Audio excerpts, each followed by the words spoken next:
All right, thanks for staying with us. Troops of Operation Forest Sanity on Tuesday said its operatives ambushed and neutralized 2 bandits in Kaduna State.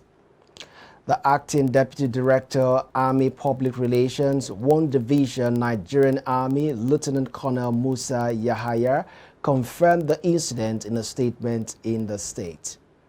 Yahaya said that following a tip-off from an intelligence source, troops of Operation Forest Sanity under the 1 Division Nigerian Army ambushed and successfully neutralized 2 bandit leaders, capturing arms, ammunition, and other equipment. The statement said an early intelligence source revealed that a bandit leader named Isiya Danwasa intended to send his errand boy Yunusa to purchase some arms and ammunition in Kaduna State, in Kaduna town, and the errand boy was trailed and picked up by plainclothes soldiers and later used to lure 2 of the bandits' leaders to a selected ammunition collection point. It adds that upon their arrival, troops who had laid ambush engaged the criminals with superior firepower and neutralized them. It said items recovered from the bandits included 1 motorcycle, 2 AK-47 rifles, 6 AK-47 magazines, 215 rounds of 7.62 mm special, 1 power bank, 2 charms vest, and the sum of 200,000 naira. The special advisor on media and publicity to President Muhammadu Buhari, Mr. Femi Adesina, has disclosed that Buhari deserves commendation from Nigerians for diversifying the economy of the country from oil.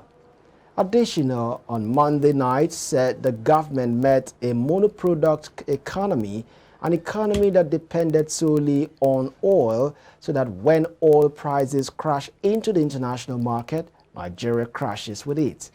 Adesina said the situation was no longer the same, as oil contributes less than 10% of the nation's gross domestic product today, while it used to contribute about 90%. It said for the first time in the nation's history, Nigeria has a diversified economy, and a diversification that has long been promised is no longer a promise but reality.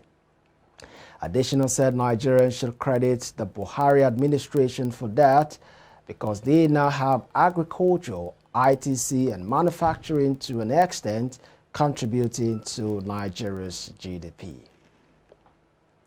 The federal government has challenged the presidential candidate of the Labour Party, Peter Obi, to clarify his position on a leaked audio of the conversation he allegedly had with the founder of Living Faith Church Worldwide, Bishop David Oyedepo.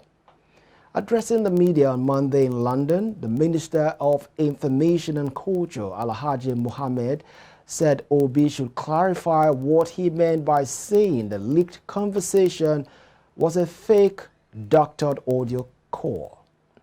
The minister said if it's fake, it means it never took place, but if it is doctored, it means there was that conversation, but it was manipulated, and Obi needs to come out and make the clarification on whether the conversation did not take place or it took place but was doctored. Mohammed said the leaked audio had corroborated the position that the Obi's electioneering campaign was based on religion and ethnicity. He said this was the first time in the history of Nigeria's election that a politician would come out openly to campaign on grounds of religion and ethnicity. Speaking on his mission to London, the minister said it was to defend the legitimacy of the just concluded general elections and to correct the imbalance in the skewed narrative which had pervaded the air on the polls. The candidate of the People's Democratic Party in the just concluded governorship election in Lagos, Abdul Aziz Adediran, has filed a petition before the Governorship Election Tribunal of Lagos. His petition challenges the result of the election held on March 18th. He further called for the disqualification of the candidates of the All Progressive Congress and Labour Party Babajide Sanwo-Olu and Gbadebo Rodos Vivo for non-compliance with the Electoral Act 2022 and the guidelines of the Independent National Electoral Commission. The petition dated April 17, the PDP and Adediro, popularly called Jandor, noted that APC failed to comply with the INEC timetable. The correspondents of the petition include INEC first respondent, Babajide Sanwo-Olu second respondent, Obafemi Hamza Lagos-elect deputy governorship candidate third respondent, APC fourth respondent, Gbadebo Rodos Vivo fifth respondent, and the LP sixth respondent. Jandor dated that Sanwo-Olu, his deputy Hamza, and Rodos Vivo were not suitable to contest the poll.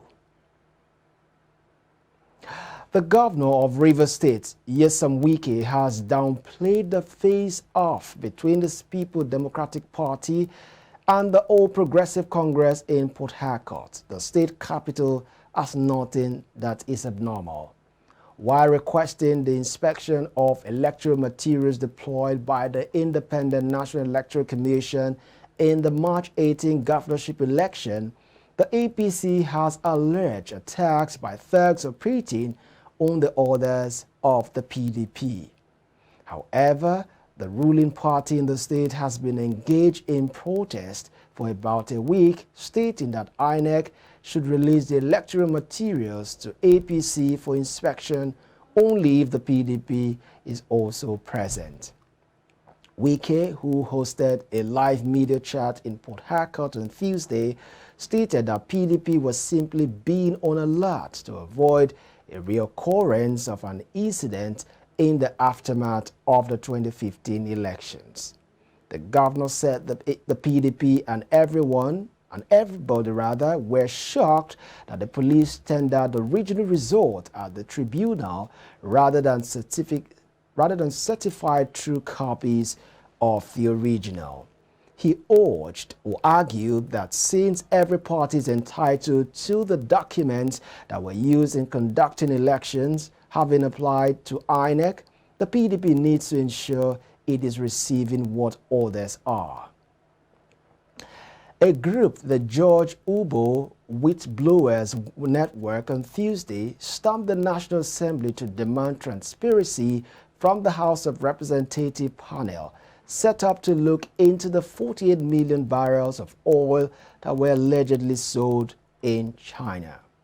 The group, led by one Peter Umo, which described itself as a civil society organization with a mandate to fight corruption, carried banners and placards with inscriptions announcing the setting up of the ad hoc committee by the lower chamber when the crime, according to them, is already being litigated against in the court of law. The House of Representatives had in December 2022 resolved to set up an ad hoc committee to investigate a whistleblower's claim that 48 million barrels of Bonny Light crude oil were allegedly sold in China in 2015, as well as the issuance status of the cargo.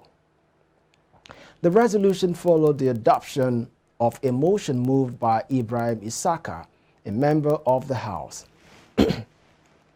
Following the motion, an ad hoc committee was set up and chaired by Mark Gwila, the Deputy Chairman, House Committee on Petroleum Resources, which is upstream at the House of Representatives. The angry protesters, however, accused the ad hoc committee of a lack of proper investigation as various processes were boycotted. Umo said as whistleblowers, they blew open the stolen crude oil and illegal sales in China to Gwila and Nigerians generally, but rather than carry them along in the planned investigation, Gwila decided to do it alone, raising suspicion on vested interest.